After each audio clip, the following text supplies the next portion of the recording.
വിചാരിക്കുന്നു. Yes, we are coming to the next point, our main subject. B form there are 8 forms. ഈ 8 ഫോംസിലോ am is are present form. Am is are present form. നമ്മൾ ഈ go എന്ന വെർബിൽ എന്ത് ചെയ്തു? Go present ഫോമിൽ എത്രയുണ്ട്? ഗോ ആൻഡ് ഗോസ് 2 ഫോമേ ഉള്ളൂ.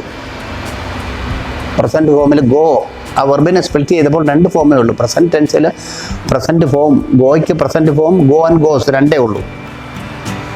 മറിച്ച് ഇവിടെ എന്തുണ്ട്? Am, is, are 3 forms are there. Be ഫോമിൽ പ്രസൻറ്റ് എന്ന് പറയുന്നത് 3 ഫോംസ് ഉണ്ട്. Okay, 3 forms are there.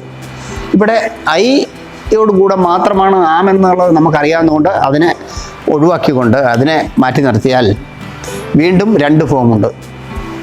ഇവിടെ ഗോസ്, ഗോ പോലെ തന്നെ ഒന്ന് സിംഗുലറും ഒന്ന് പ്ലൂറലും. Is singular and are plural, 2 ഫോമുണ്ട്. ഓക്കെ, അടുത്തത് പാസ്റ്റ് ഫോമാണ്. വാസ് ആൻഡ് വെയർ 2 വാക്കുകളുണ്ട്. ഇവിടെ go present tense, went past ടെൻസിൻ്റെ സ്ഥാനത്ത് വന്നപ്പോൾ വെൻറ്റ്.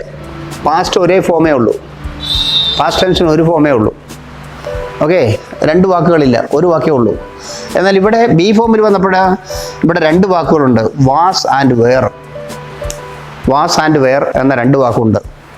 ഇവിടെയും പ്രോബ്ലം എന്നാ വെച്ചാൽ വാസ് ഇൻ സിംഗുലറും വെയർ പ്ലൂറലുമാണ്. ഇവിടെ നമ്മൾ ചെയ്ത പോലെ പ്ലൂറൽ ഫോം ഓഫ് വെർബിനെ സിംഗുലർ ഡസ് ചേർത്ത് സിംഗുലർ ചെയ്യുന്ന രൂപം ഇവിടെ ഇല്ല. ഡയറക്റ്റ് തന്നെ singular plural, direct singular plural എന്ന ഫോം നമുക്ക് ഇവിടെ തന്നിരിക്കുകയാണ്. അപ്പോൾ ബിയുടെ പാസ്റ്റ് ഫോം എന്ന് പറയുന്നതാണ് വാസ് ആൻഡ് വെയർ. ഓക്കെ, അടുത്തത് ബി എന്നതാണ്. ബി എന്ന വാക്ക് ഫ്യൂച്ചർ ഫോമാണ്. ബി ആകുക എന്നാണ് ഈ വാക്കിൻ്റെ അർത്ഥം മലയാളത്തിൽ. മൊത്തത്തിൽ ഇതിൻ്റെ എല്ലാം അർത്ഥം ആകുക, ആകുന്നു, ആയിരുന്നു ഒരേ അർത്ഥം തന്നെയാണ്. യൂസേജ് ഡിഫറൻ്റ് ആണെന്ന് മാത്രമേ ഉള്ളൂ.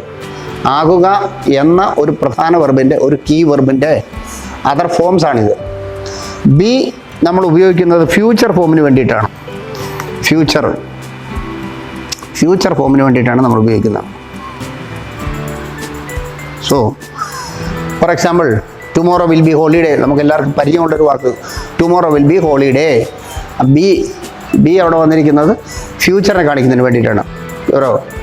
ഓക്കെ, ദെൻ ബീൻ എന്ന വാക്കിന് നമുക്കിവിടെ ഗോൺ എന്ന വാക്കിൻ്റെ 3rd ഫോം എന്ന് പറഞ്ഞ പോലെ തന്നെ ബി ഫോമിൻ്റെ 3rd ഫോമായിട്ട് നമുക്ക് വേണമെങ്കിൽ പറയാം. V3 എന്ന് പറയാം.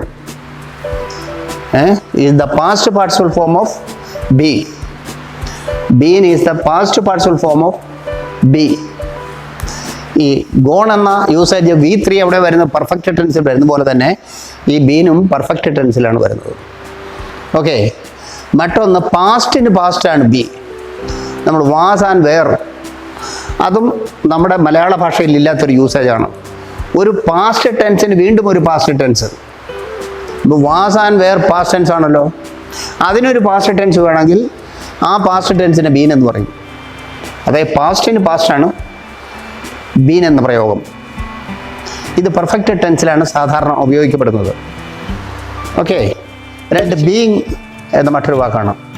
നമ്മളിവിടെ ഗോയിങ് എന്ന പ്രസൻറ്റ് പാർട്ടിസിപ്പിൾ എന്നതുപോലെ തന്നെ നമുക്കിവിടെ V4 present participle form of B എന്ന് പറയാം.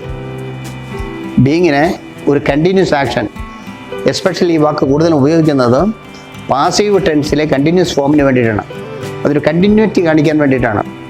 ബിക്കോസ് ഈ is, am is, are, was, were ഇതിന് ING ഫോം ഇല്ലാത്തത് കൊണ്ട് ഈസ് എന്ന വാക്കിന് ഒരു ING ഫോം വേണ്ടിയിരുന്നുവെങ്കിൽ എങ്ങനെ വരുമായിരുന്നു? ഈസിങ് വരികയല്ലേ. അപ്പോൾ ഈസിങ് എന്നുള്ള യൂസേജ് ഇല്ലാത്തതുകൊണ്ട് നമുക്ക് ഈസിങ് ഓർ വാസിങ് എന്ന യൂസേജ് ഇല്ലാത്തതുകൊണ്ട് നമുക്ക് അതേ അർത്ഥം അവസരമായ സന്ദർഭങ്ങളിലെല്ലാം ബീങ് എന്ന യൂസേജാണ് മറ്റൊരു തരത്തിൽ പറഞ്ഞാൽ. പക്ഷേ ഇതിനെക്കുറിച്ച് നിങ്ങൾ വീണ്ടും കൂടുതൽ ആഴത്തിൽ മനസ്സിലാക്കേണ്ടതുണ്ട്. In my oncoming classes I will tell you very clearly about this one by one. Okay, there is no doubt. I will make you it very clear. Okay, I hope that you understood all the matter. ഇത് ഇനി മനസ്സിലാക്കാത്ത ആരെങ്കിലും ഉണ്ടെങ്കിൽ ഇത് നമ്മളൊരു base മാത്രമാണ്. ഇതിനെക്കുറിച്ച് നമ്മൾ അടുത്ത ക്ലാസ്സുകൾ